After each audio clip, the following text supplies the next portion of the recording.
The clitoris is one of the most sensitive parts of the body. 70% of women can't orgasm without clitoral stimulation. And of course, we can use hands, but mouths are such a wonderful tool to have as well. This is the Man Up Podcast, a doctor's guide to men's health. If you've been enjoying listening to our podcast, please hit the subscribe button on YouTube, Spotify, and Apple Podcasts. My name is Dr. Kevin Chu, and I'm joined as always with my co-host, Dr. Justin Dubin. This week's episode is titled Becoming a Cunning Linguist, Mastering Oral Sex with Dr. Ali Ash. I'm going to have to give credit to Justin for coming up with that cunning title. But we are joined today again by Dr. Ali. She's, we're very honored to have her back on. We did an episode with her previously, and it was excellent. So, Dr. Ali, thank you so much for coming on to the show today.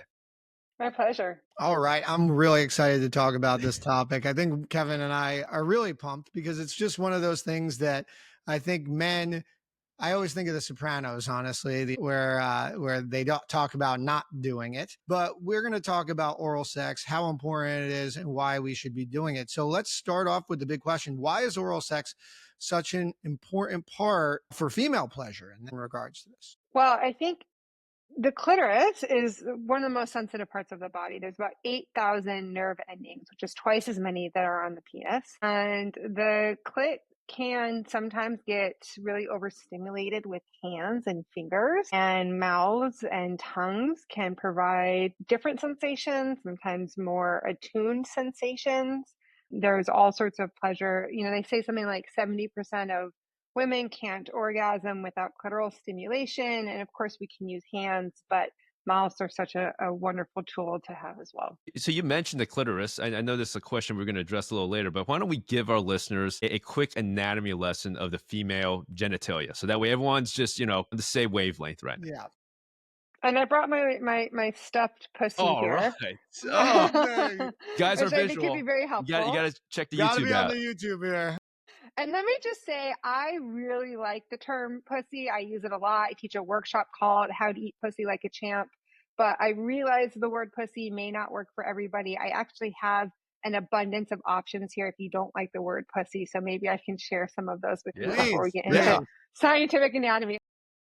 Snatch, pink taco, kitty, front bottom, love mitten, hoo-hoo, downstairs, under dimple, lips between the hips, cunt, punani, lady cave, cock, power slot, vertical smile, quim, vajayjay, sweet spot, front hole, yoni, fanny, goodie bag, cha-cha, honeypot, vag, muff, cockpit, cooter, munchbox, tongue trap, honey pockets, pleasure clam, the box the kid came in, and sword sheath.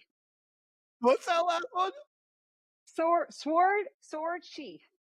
Sword sheath. Like where you put the sword in.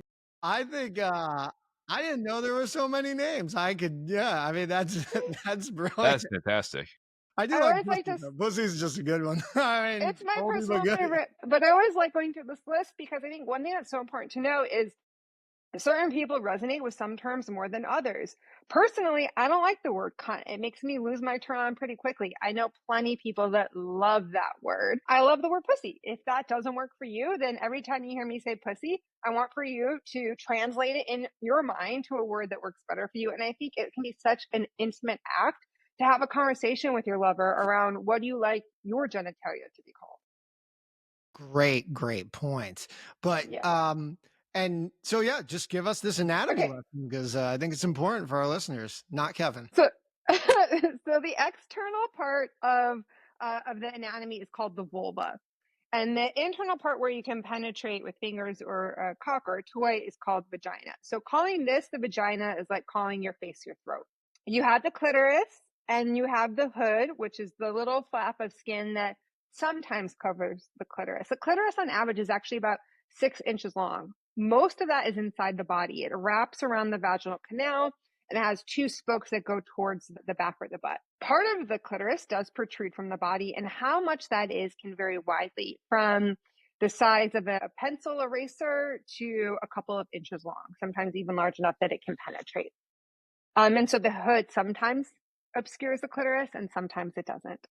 Then you have the inner lips and the outer lips, which are quite sensitive as well. Near the between the clitoris and the entrance to the vagina are the Skene's glands, the Skene's ducts, and the Bartholomew glands, which is where, if somebody's ejaculating, that's where they're going to squirt from, right? And yeah, so those are some of the most important structures to make sure that we hit. And if you want to expose the clitoris and you're having a hard time, you can take a couple of fingers and kind of pull the hood back, and then you see my pearled clitoris right there. That's so good. Gotta find the pearl. So, so going back to this now, this idea, I do want to highlight, to our listeners that understanding anatomy, especially in this situation, is incredibly important. You already said it, but only about 20% of women actually achieve orgasm with penetrative intercourse alone. And that is so important, which means basically you need to be doing other stuff down there, right? You need to be doing hands, mouth, whatever it is, because we need to stimulate the clitoris. And we also need to communicate with our partners, as you said, what do you like? What gets you off? And I think that communication throughout this whole experience is going to be key. But yeah, now let's kind of get right into it. So to start, I think let's start off with what we often think we do wrong. What is the thing that you think most guys do wrong when going down on their partner? Well, I think the first thing is to conceptualize, champ quality pussy eating, which is what a term I refer to in my workshop as mouth on pussy. But I think in order for something to be an excellent pussy eating experience, you have to turn the brain on. And there has to be plenty of warm up, because what happens as a person is getting turned on is the blood floods to that part of the body, and it starts to pulsate on the internal clitoris, that part of the clitoris that wraps around the vaginal canal. And I call this feeling female blue balls, because it aches and it throbs and it's like, oh, I just need to get fucked. I just need this release. It's such a good feeling. And if you can get somebody to that place, that throbbing, that aching sensation, you have done more than half of the work, and that can happen before mouths and hands ever come into play. Because when the brain gets turned on, that's what flow to the area, as well as massaging inner thighs, butt, the labia, right? So, I mean, the labia is such an underutilized part of the vulva, and you can massage the outer lips, inner lips. I also like kind of coming around and massaging this way, especially because you can massage the clitoris this way through the lips. A lot of people don't like direct clitoral stimulation. It's too intense. So they might want it only over their hood, or even this way is a lovely warm up, because it's not only over the hood, but it's through the lips. And any good massage therapist will tell you, when you're massaging, you're creating blood flow to the area. And the more swollen and engorged that erectile tissue becomes, the more sensitive it is. And then the more pleasure that they're going to be able to experience. So to summarize that, the idea is rushing. Men, we are rushing. We are totally trying to take our pants off. We're trying to get in there as fast as possible. Yeah. Take your time. Not Kevin. Definitely not Kevin. Not me. And I would add, not just rushing to the oral sex, but rushing during the oral sex. Men tend to touch vulvas and vaginas like how they want their penises touched, which is hard and fast. And that's not necessarily what people with vulvas want. And I would say what most people with vulvas want is slowness. I teach all these different hand and tug movements in my workshop. And one thing I teach is something I call the countdown, which is like a Jamba Juice add-on. You can like add it on to any of the movements. So a kitty milk lap is like this. And a kitty milk lap with a countdown is like this. And when I do that in the workshop, every person with a vulva starts to squirm and they get really excited, because the idea of somebody, now you don't want to only do that the whole time. That would be quite boring. But to be able to like tease and anticipate and have someone, when you're going really slowly, the nerve endings along the pathway that you're heading start to wake up and fire in anticipation. That's part of what's so hot and erotic about it. And to realize that mouth and hands can do all sorts of things penises can't. So if you're treating your hands like a pseudo cock, you're missing out on so many possibilities of what you can do that is a lot more fine-tuned movement. So, a couple thoughts. First, that's a fantastic point. Like, guys tend to think that, hey, what makes me feel good probably is the same thing I should be doing to my partner. But that's, as you see here, that's a wrong, idea.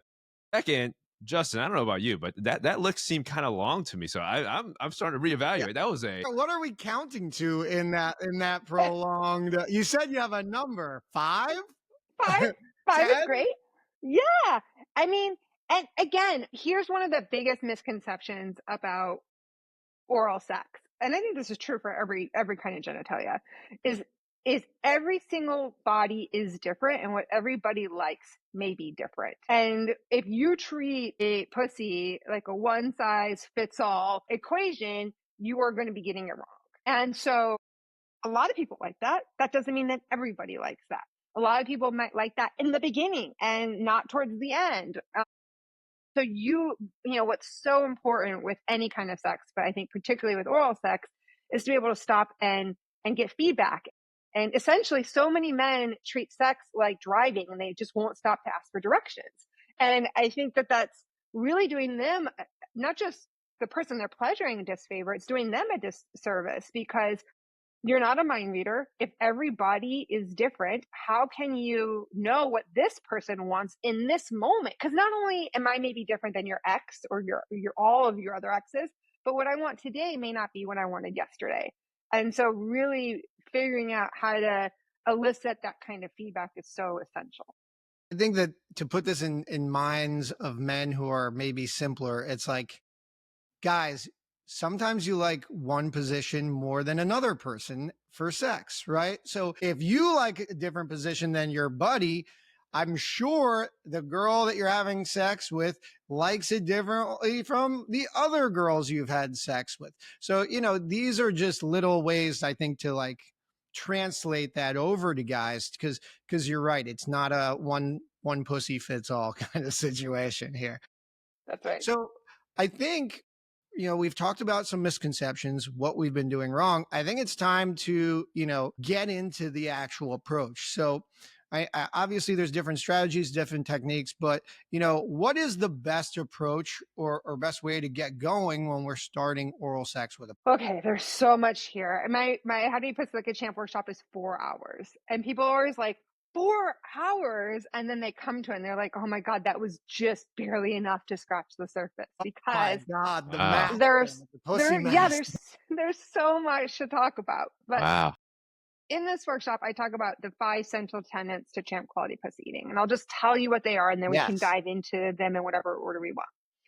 The first one is all pussies are different and a pussy might like different things at different times. So that's really, how do you figure out what this pussy is wanting in this time? And I have all sorts of tips and tricks we can talk about for that. The second one is co-exploration equals communication plus collaboration. So how do we explore together and what are the ways that we can communicate verbally and non-verbally before, during, and after so that we can really figure out a way that you can enjoy receiving and I can enjoy giving. And the third is to slow it down. And here is where I talk about all of the different ways to tease and to create foreplay and warm up. The fourth one is know how and when to ramp it up. And this is where I talk about my different hand movements and my different tongue movements. And then mix it up, which is where I talk about how to try out different positions, utilize toys, and incorporate anal if that's what they're All All right. right. We got, hey, I'm ready to dig in. So wanting. let's talk about the first one. And then I know you mentioned, 4 hours just to kind of scratch the surface, but just kind of on a kind of topical level. So one, let's Yeah, say I'm there, I'm ready to go, but I'm trying to figure out what this pussy wants. So, what are some signs or what am I looking for? totally. Um, if the person is okay, well, one of my favorite things that I like to do is something called the this or that game. And the way that the this or that game works is you offer two different kinds of touch that are not wildly different. And you say, do you like it like this or do you like it like that? Because for most people, if you say, tell me what you like, you'll get deer in the headlights, which is disempowering for them and shame inducing that they don't have the answers and frustrating for you because you want the answers. But if you say, do you like it like this and you use a flat tongue, or do you like it like that and use pointy tongue? Pointy tongue will be more intense than flat tongue. then they can say, oh, the first one. And then you've just gathered a bunch of data about what they like. And it's empowering to make a decision. And in order to be able to evaluate two different kinds of touch, I have to get out of my head and to be in my body. And so that also is a real big advantage. And oftentimes it opens up lines of communication. So I think that that's a really good trick that you can use. Something else that's important to know, and we didn't talk about this in anatomy, but if you go in the vagina along, you view the vagina as a clock, and this is 12 o'clock. 6 o'clock is near the anus, and you go in along the 12 o'clock axis, the first thing that you're going to feel is the pubic bone. Okay.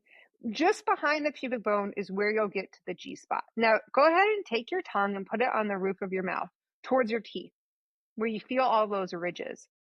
That's what the G spot feels like, but softer, not so hard, but it's textured like that.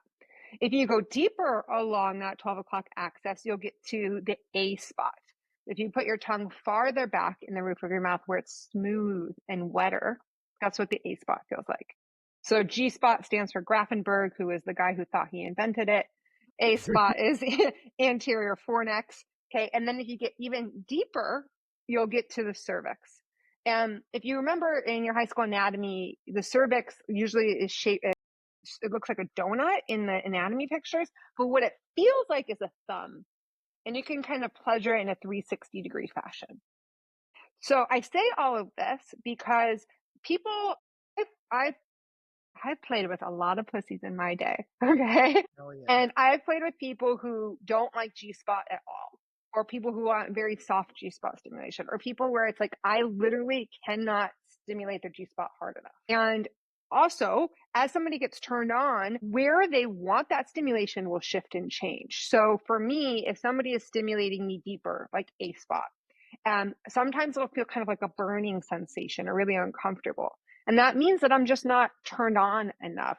And what happens when I get more turned on is the vagina tense and lengthens, blood plasma comes and it seeps through the vaginal walls, which helps me get wet. And all of this can make, and I get more engorged and swollen. And so I might not be ready for that kind of stimulation yet.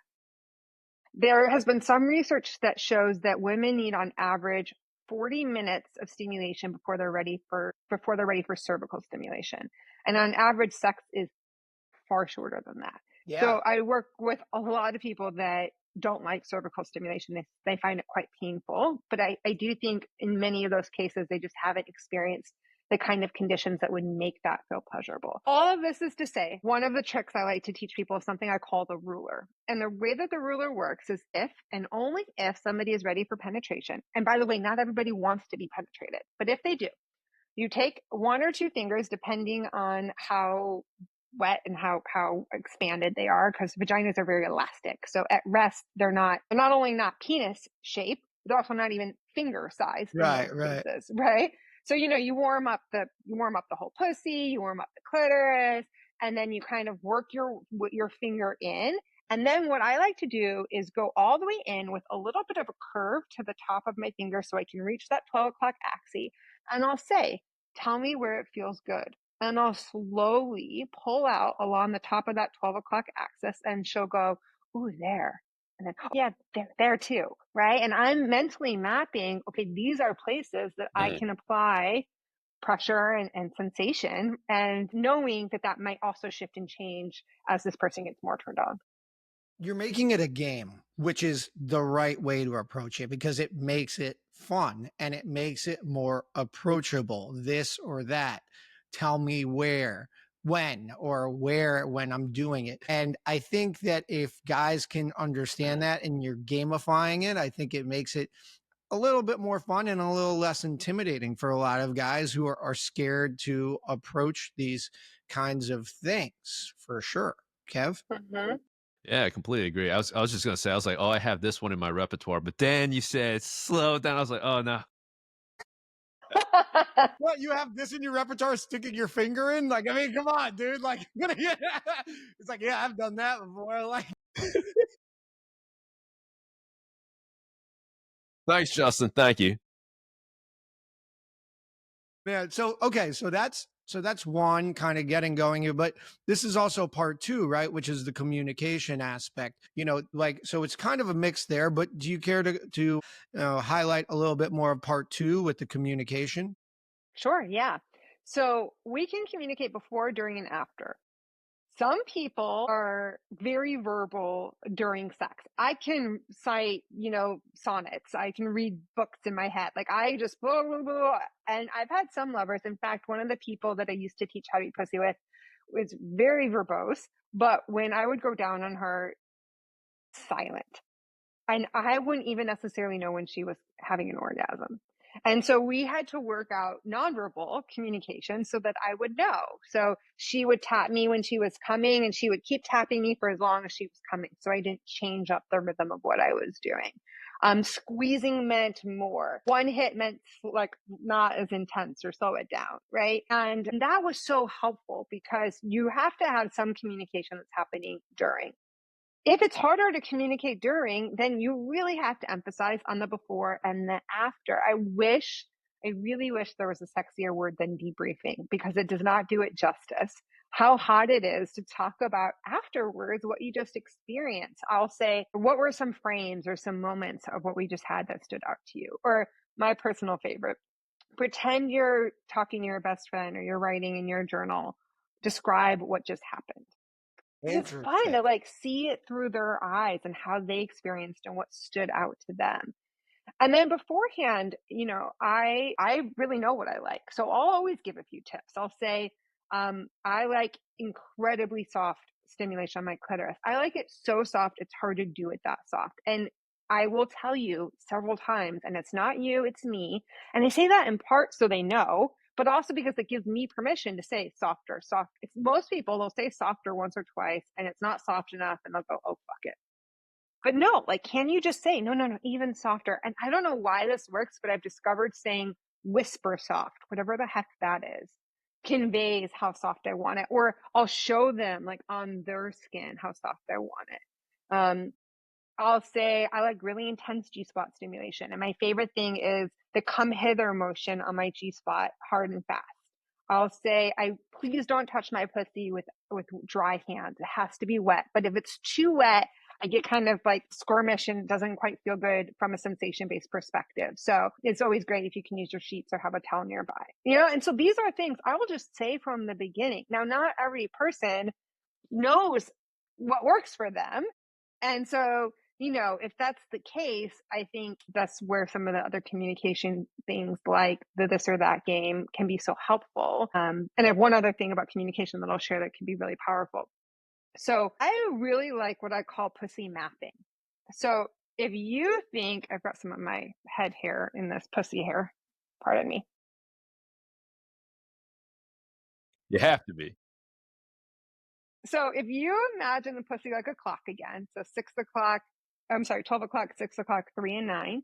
And then if you imagine in terms of depth, the very entrance to the pussy is A, and then you can go deeper, B, C, D, E, F, G, I don't know, maybe to I, right? Most people, when they're penetrating or when they're pleasuring a vagina, they're only on the 12 o'clock axis. And that's for good reason. That's where a lot of the money spots are, right?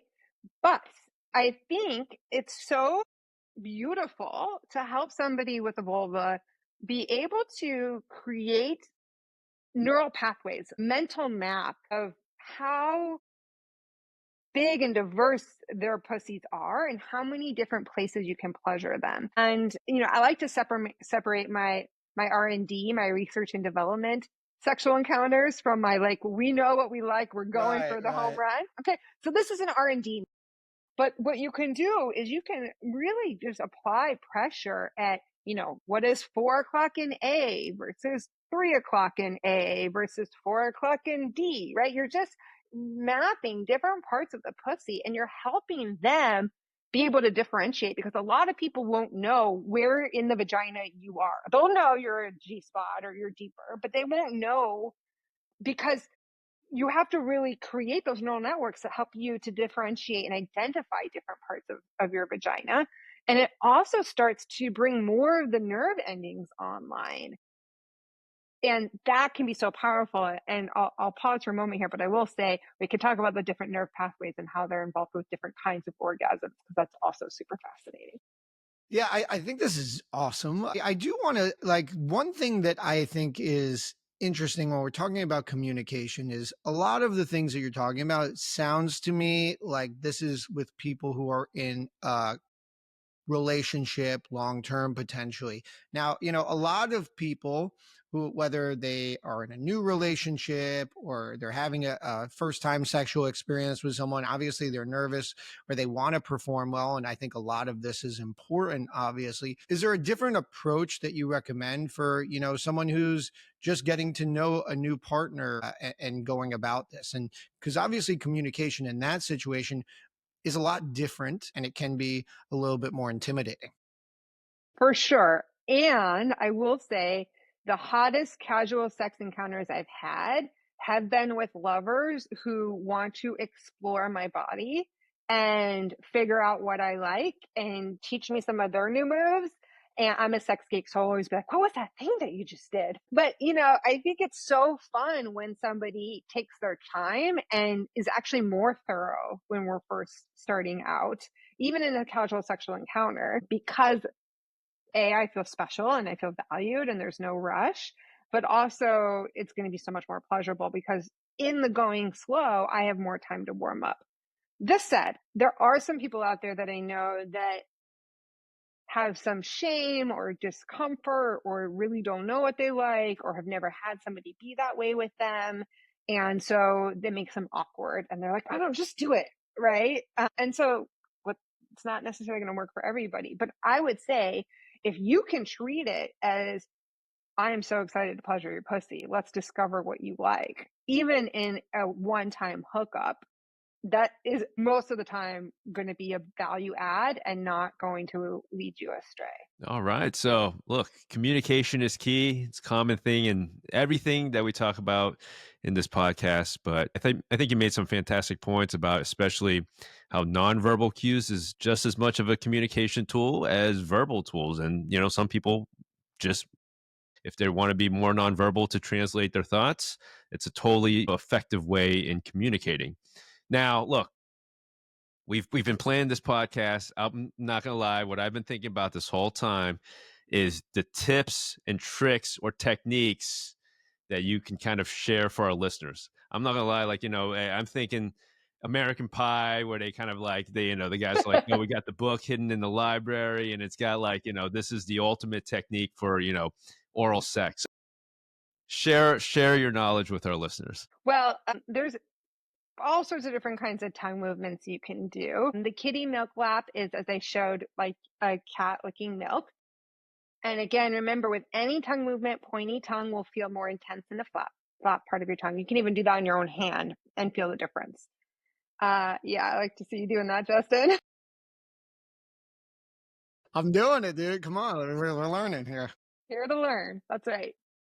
There's also something I call the cyclone, which is going in circles. Now, if you ever heard to eat pussy like doing the ABCs, this is oftentimes what the cyclone feels most like. It's kind of just a circular motion. And you can do a windshield wiper, which is back and forth. One of my personal favorites is called the fuzzy blanket. And this is, I think, my favorite way to suck on somebody's clit. And so go ahead and take your tongue if you're genetically able to do the whale tongue. Not everybody can, but if you can, what you've just done is created a fuzzy blanket for the clitoris to rest in. And then what you're going to do is you're going to create suction by putting your mouth, and I'm going to do it, but you're not going to be able to see because it's happening inside my mouth, right? But imagine my knuckles, my clitoris, and you created a seal with your lips. And then you just very gently suck. And in fact, sometimes I'll just start to fuck your face. You don't even need to do much sucking. But that's a really, really great fun movement as well. What about, so tell us about like sucking versus licking, right? Like, should we be sucking a lot or like is just really whatever? But, is there too much sucking? Is there not enough sucking being going on? What's the deal with it? Every body is different. So Some people like really intense clit sucking. Some people don't want any at all. Most folks will want some warm up before you go straight to sucking clit because it is more intense. I personally, and again, I say this knowing that I will probably be very different than everybody else because everybody's different. I like some good old flat tongue kitty milk lap. That's a great way to warm up. And then I'll like to do some fuzzy blanket. And I'm a little bit dominating. So I like to fuck somebody's mouth, right? So sometimes I'll hold their head and I'll just go for it, right? Which is hot and it's fun. Yeah. Mhm. So that works for me. But somebody else might like something entirely different. And remember, again, some people want it only on top of the hood or never on top of the hood, or starting on top of the hood and then going directly on the clitoris. And if it's hard to get to their clitoris because either it's very small or the hood is much longer, you can always pull the clitoris back so that you can, pull the hood back so you can access the clitoris. So do you like in general, or again, I know everyone's different, but do you kind of want to start it a little bit slow and then start picking it up a little bit and then, speed it up and then like change the beats up, throughout, or is it? Yeah. One of my favorite warm-up moves is actually to do pussy breathing. So if you are in a car and you want to write on the window, you go, right? Not if you blow with pursed lips, that's cold air. But if you huff with an open mouth, that's hot air. Yeah. So what I will do is sometimes even over the underwear, I will go, That actually rocks. it's so good. If I'm not in the mood and my husband wants to have sex, he knows to just do that for a little while. And 9 out of 10 times it will get me in the mood. That's sexy. That's very sexy. It's really great. So I will usually start with that. I will oftentimes play with the lips with my hands or with my mouth. I will do some of those pink taco movements I was showing you earlier. Then I will sometimes kind of just tease and lick around. Then I'll start licking the clitoris for a little while. If and when they're ready, I will penetrate the vagina, and sometimes I will be doing that while my mouth is on their clit. Sometimes I will take a break and then usually find some kind of movement that works where I'm doing both at the same time. If your hand is getting tired, which happens, one of my best tips is to take your non-dominant hand, put it around the wrist of your dominant hand.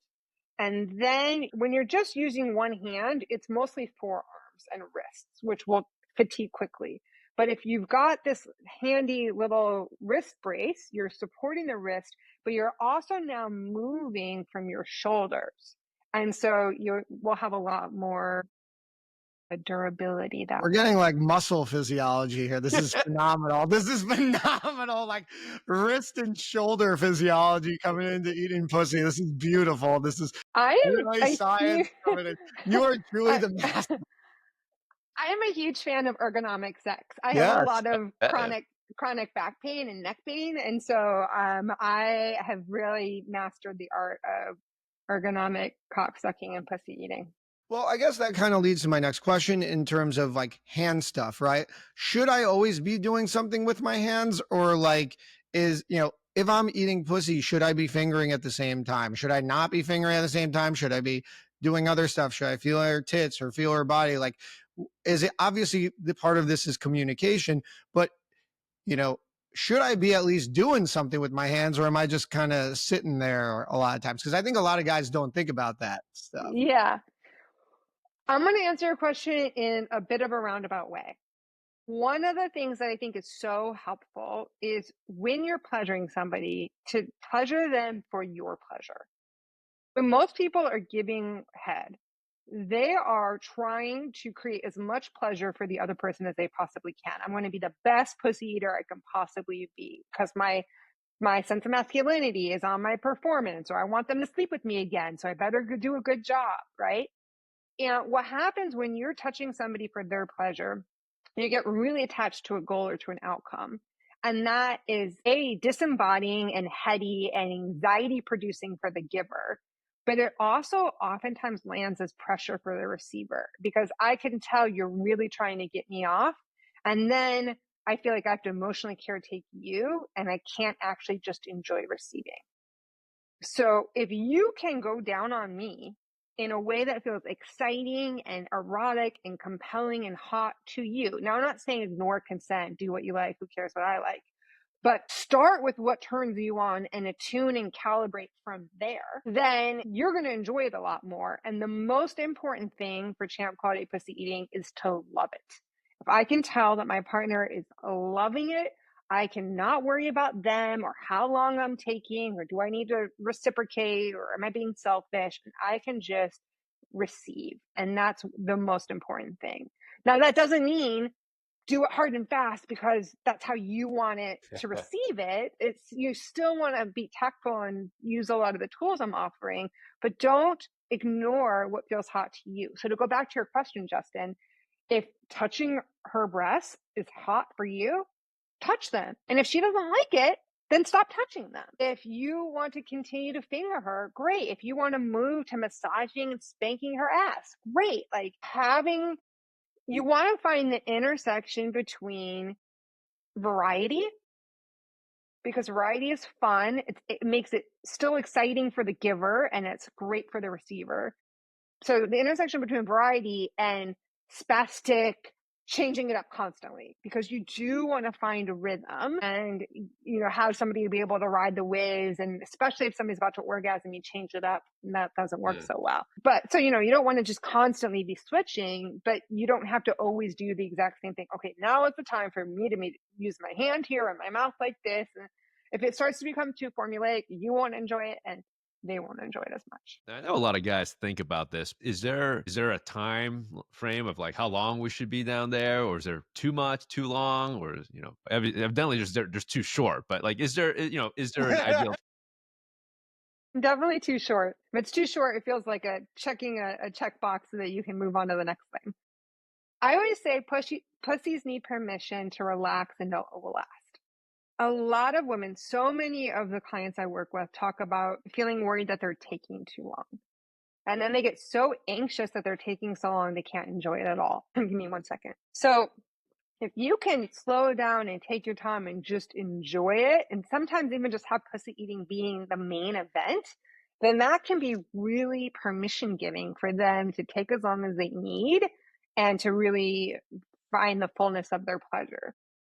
A lot of women have the capacity to be multi-orgasmic. Multi-orgasmic means either having multiple different kinds of orgasms at the same time or having multiple orgasms, right after each other or with some space in between. And so, I always say I've got orgasms on tap. So give me time to let them flow, right? And so if somebody's going too quickly or ending after maybe even the first orgasm, I'm not going to reach the fullest potential of my pleasure.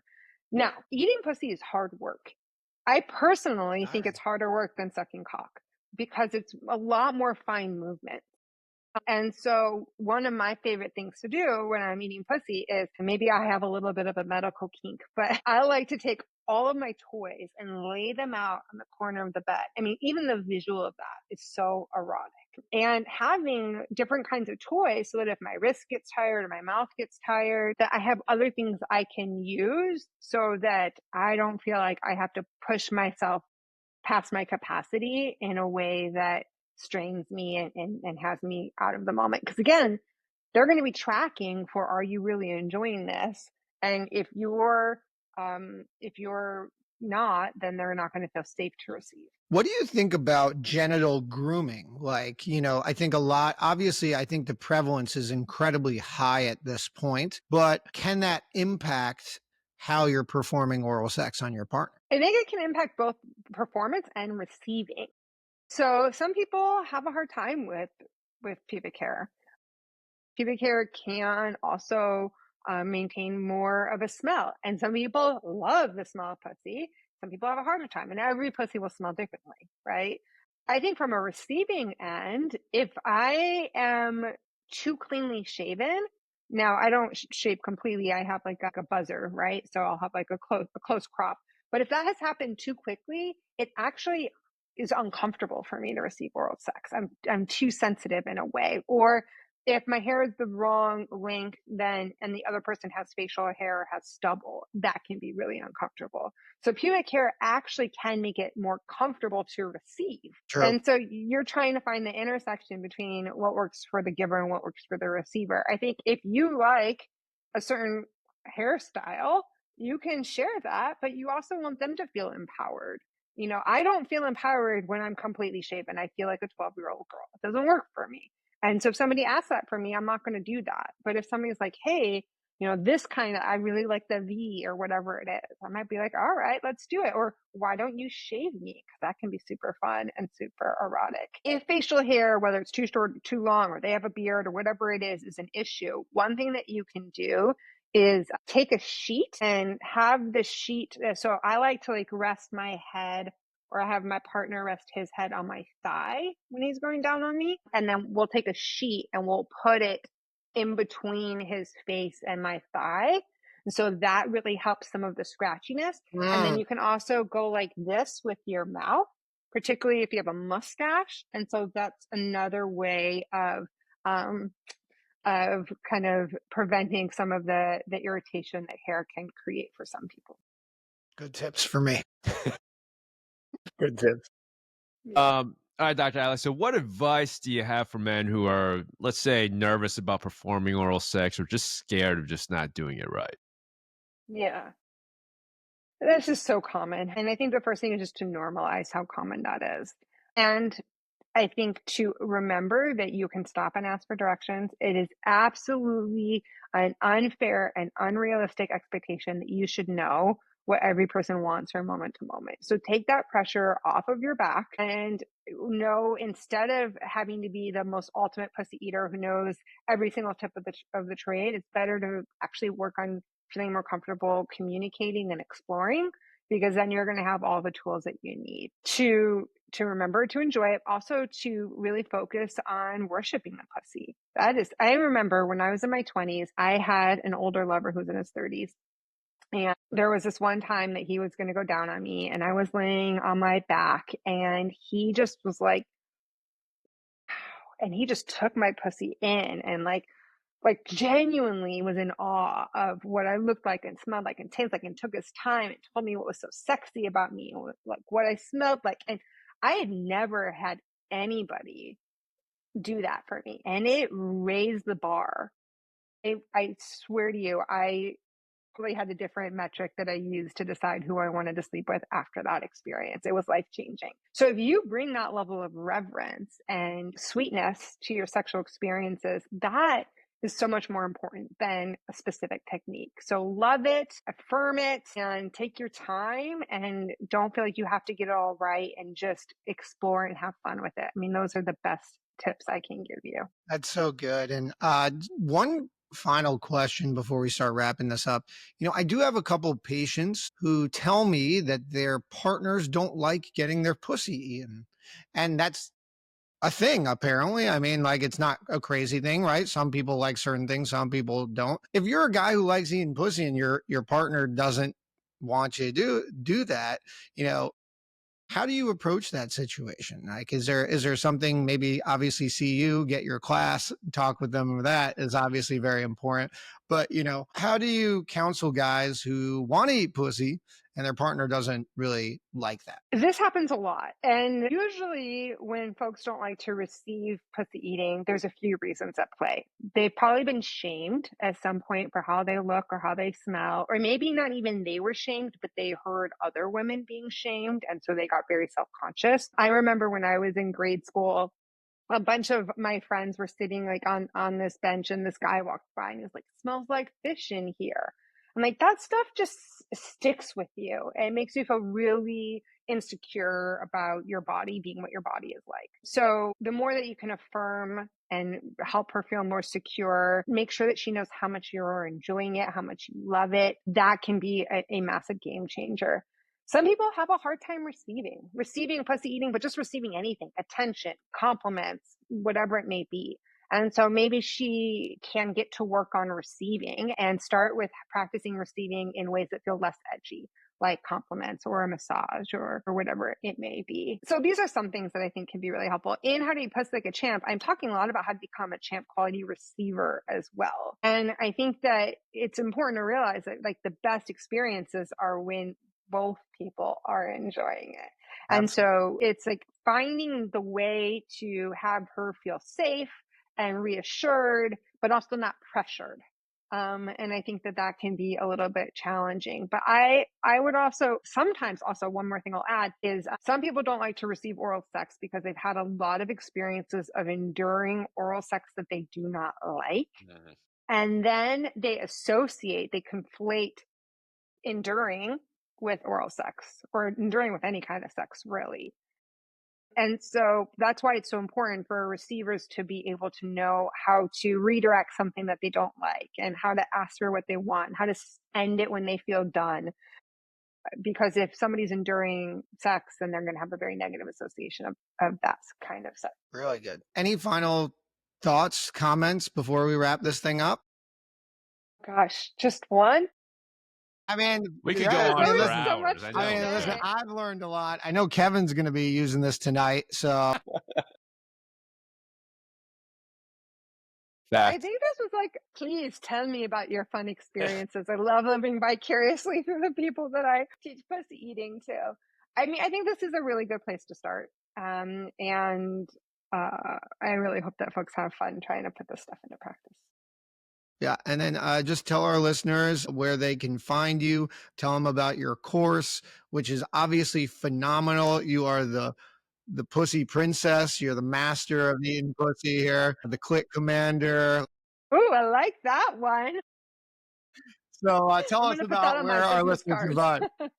find. My website is Turn on Love. And the workshop that I'm referencing a lot is called How to Eat Pussy Like a Champ. And it's available on demand as a rental. And also I teach it in person in the Bay Area. And if you're not in the Bay Area and you want me to come to a city near you, reach out. Let's see if we can make that happen. I have over 20 different workshops that I teach both live and virtually and on demand. And so you can check all of that out. Upcoming, I just want to point folks to 3 larger offerings that I have. I have a online group coaching program on dating called Empowered Dating. I have a couples retreat called Sustainable Intimacy. And then in January, I teach a 2-month course called Sexual and Emotional Intimacy Skills, which is also a class that I teach at Stanford University. And it's a great way to just become better at relationships, more confident. And people tell me it impacts every kind of relationship they have, not just their intimate ones. And then I also offer coaching for individuals and couples and polycules. And so if you're all curious how coaching can support you or your partners to have the kinds of experiences that you want, please feel free to reach out. And so all of that can be found at Turn on Love. Phenomenal as always. We love having you on. This is the second time. You'll definitely be back. We'll be talking more with you. Thank you so much for coming on. This was really fun. I hope our listeners really enjoyed this episode. As always, check us out on YouTube. This is an episode you really should be watching on YouTube. There's a great anatomy. There's great pictures, great technique approaches on the videos. You get to see me and Kevin try a little bit of these techniques as well. But so download, subscribe, give us a review, 5 stars, and comment, and always go check out Ali Ash. Any comments, Kev? Nope, this was a fantastic episode. Loved it, man. All right. I so enjoyed it. Until next time, have a good one, guys.